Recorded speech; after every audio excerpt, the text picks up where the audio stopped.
Back again with another YouTube video. It's your boy Uriah G. Today we're gonna react to 10 hardest beats in hip hop history. We're gonna react to 10 hardest beats in hip hop history. Let's get right into the video. I'm gonna make sure I put the video in my, the video that we're gonna react to. I'm gonna make sure I put that in the description of my video. So yeah, we're gonna react to, for the third time, we're gonna react to 10 hardest beats in hip hop history. Let's get right into the video. What's good, y'all? It's your boy Saint Kwam back with another video, and today we're going to be taking a look at the 10 hardest beats in hip hop history. Production is one of the major components of what makes a good hip hop song. Some would argue it's the most important part of the song. So I wanted to highlight 10 of the best beats ever made. First, to start off, production is like number one key factor to a song. Without the beat, you gotta give the producer the credit, you know what I mean, where it's due. I'm going to be ranking these beats based on quality of production, how advanced the beats sounded when they came out, and the impact the beats had on the larger hip-hop genre. I also think this video would be a great chance to highlight some of the legendary producers in the game.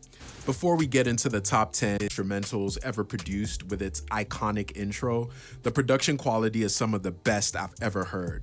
Dre beats always sound so crisp and clean. He's a known perfectionist, and this beat is perfect.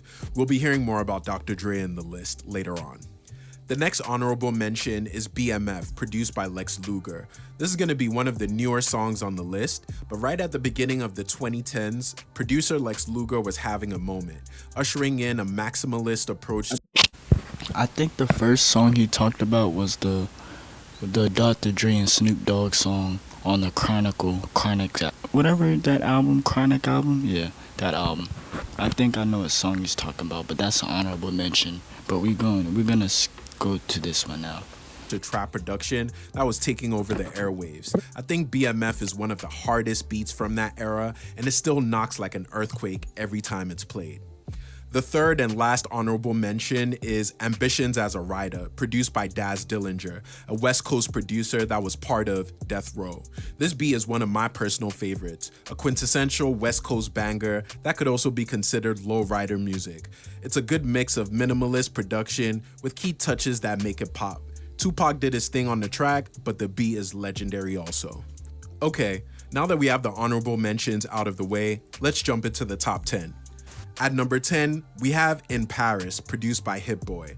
With star power like Jay-Z and Kanye West playing center stage on this hit, I could still argue that Hit Boy did the heavy lifting. Spoiler, this is the only beat from the 2010s that made it onto the top 10 list, but it's been 10 plus years since it came out, and it still sounds fresh and definitely sounded futuristic when it came out. It's a club banger for definitely a polished beat and sounds up to date. Nice production and everything towards the beat. For sure, and it paved the way for Hit Boy to have a legendary career as a producer, working on multiple projects with Nas for his King's Disease series. Drake had that line in 0 to 100 where he raps, "They should call me Hit Boy cause I got all the hits, boy," and that definitely signaled his arrival in the game. In Paris also had additional production from Kanye West and Mike Dean that gave the beat those elevated touches that made it more than just any other instrumental. Number 9 is I Got 5 on It, produced by Tone Capone. The song was performed by West Coast rap duo Lunas, and it also featured the R&B singer Michael Marshall. The beat had a resurgence in popularity when it was featured in Jordan Peele's movie Us, but its most party goes to All About the Benjamins, produced by D. Dot, who was part of the Hitmen. It was one of the first part of the song has a sample. This song was sampled in a lot of things, movies, people then sampled it in their songs. I done heard this song a million times. It's a classic though. It's a nice beat. From Do It For Love by Love Under the first section of the beat was, but it's still a classic beat. Just Blaze was a Rockefeller in-house, was featured on his Lays. This track was performed by none other than Jay-Z and was featured on his legendary Blueprint album. Just Blaze was a Rockefeller in-house producer known for chopping up samples, resulting in some soulful production that took over the rap game in the early 2000s. This beat features a sample from I'm Not to Blame by Bobby Bird, and in contrast to a lot of other Just Blaze beats that sound more soulful, this track is menacing and sounds like a hustler anthem fit for both the I'm not familiar with this beat that he's talking about. streets and stadiums. Just Blaze was also known for incorporating samples with vocals in them, just like he did on his hit with Dipset, Oh Boy. In this case, it was a sample quoting the title of the track, You Don't Know What to Do. The beat literally sounds like it's on fire. He made this beat Get Your Freak On's best beats, and that says a lot. Number 6 is gonna be Get Your Freak On, produced by legendary producer Timbaland. He made this track for the great Missy Elliott, one of the most innovative female rappers to touch the mic, and it was a huge hit. Anyone that grew up in the MTV era heard this beat everywhere. It's another one of those beats that is instantly recognizable. Timbaland is known for incorporating unconventional sounds and samples in his music, like babies crying or his own quirky beatboxing sounds, and this track is no different, with a sample from an Indian song called Larka 1.1 by Zero G and Master Dil Bahar. It's these left field inclusions in this beat that made Timbaland so genius when it came to producing hip hop hits. This beat is like very few others in the genre, and when I listened back to the instrumental, I was simply, this track was performed by Number 5 is Shook One's Part 2, produced. Now, I'm familiar with this beat. I know this beat right here. And I actually prefer this version over the first one, Part 1. I like Part 2 more. Produced by Havoc. This track was performed by Mobb Deep, and Prodigy's verse from this track was featured on my top 10 verses of all time video. So go check that out after this if you haven't. But this beat sounds so New York. It sounds like you're riding on the subway in the city or cruising through Queensbridge projects. The instrumental also sounds so 90s, and it's one of the beats that define the sound of the era in New York rap. It's a menacing beat with a sample from Jessica by Herbie Hancock. A lot of the prominent hip-hop production coming out of New York at the time sampled jazz records, so that's no surprise. This beat became even more legendary with its inclusion in 8 Mile, and it's a beat that has been used in countless ciphers and freestyles since it came out, and it's also been sampled in over 400 songs, which is crazy. Definitely top 10 best beats of all time, or top 20. Number 4 goes to Back That Ass Up, produced by Heritage, had crown tracks being practiced. I actually like this beat. You know, it's been interpolated and sampled through a lot of different songs. If you made it this far into the video, smash that like button. DJ Premier. Primo produced this track for a young Nas during his recording sessions for Illmatic. Just like Shook One's Part 2, this track represents the sound of New York hip-hop in the 90s. Grimy, dark, and sinister. Is this New York State of Mind? Empire? What is it? I forgot. It's on Illmatic, that's all I know. I didn't catch what song he said. My favorite part of the beat are the piano keys, the Martian beeps, and that bass line. When they all come together, it sounds incredible. DJ Premier and Nas have gone on to work together on countless tracks, and they've even teased releasing a project together. But I'm sure if you were to ask them what their favorite collaboration is, they would go back to where it all started. Nas is rapping with intensity on this track, and the beat is the perfect backdrop for the tales about dark streets and crime in New York.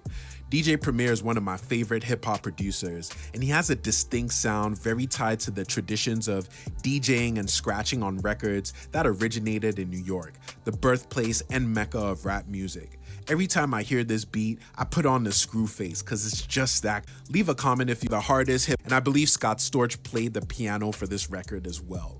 The song was performed by Dr. Dre and Snoop Dogg, and it became one of the biggest hits in— Okay, so it was an honorable mention and it was in the top 10. Okay, so 2 Dr. Dre beats. Dr. Dre's career. Dre has been well renowned in hip hop for his production since the early 90s and closed out the decade with a bang.